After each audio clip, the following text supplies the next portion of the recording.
To počnejo podjetja, to počnejo nepremičninska podjetja, to počnejo letalske družbe, to počnejo parfumi, to počnejo trgovine, ljudje to počnejo. Vzamejo slavne osebe in jih uporabijo za oglaševanje različnih stvari. Ampak očitno, ko gre za to določeno zgodbo, je to popolnoma obupno in ni dovoljeno. Poglejmo, kaj se dogaja. Ne spet.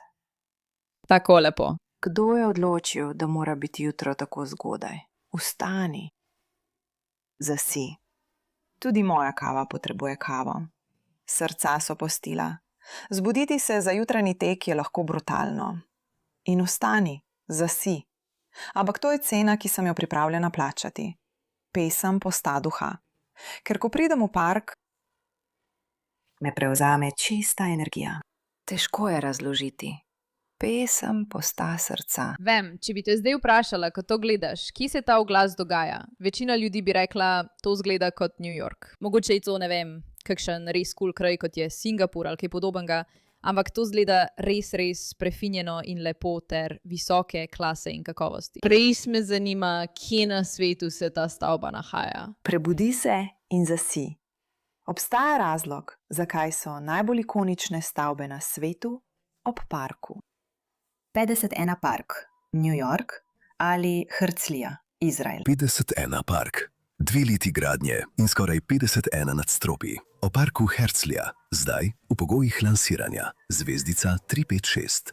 50. 1 Park, Herzlija, po Aviv Melis Ron.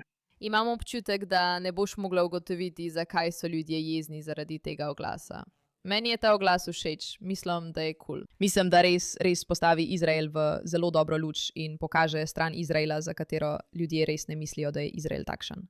Izrael je poln razkošja, lepote, visokega razreda, veliko tega, ne vem. Predstavljaj si, da bi med holokaustom v nacistični Nemčiji oglaševali luksuzne vile.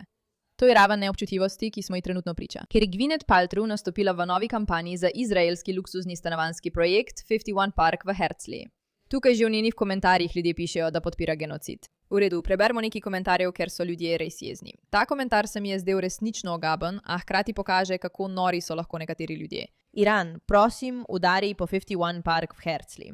Kako nor moraš biti kot človek, da misliš, da je pametna ideja ne le povedati Iranu, sovražniku sveta, Islamski republiki, ampak jim celo svetovati, kaj naj naredijo med vojno in na to še določiti točno lokacijo. Ni, da tega ne bi mogli ugotoviti sami, ampak kako neumen moraš biti, da si nekdo kot Rathbone. Očitno gre za nizko inteligenco in raven neumnosti, ki meji na antisemitizem. Ampak to je zgodba o aferi, ki je večja od samega oglasa.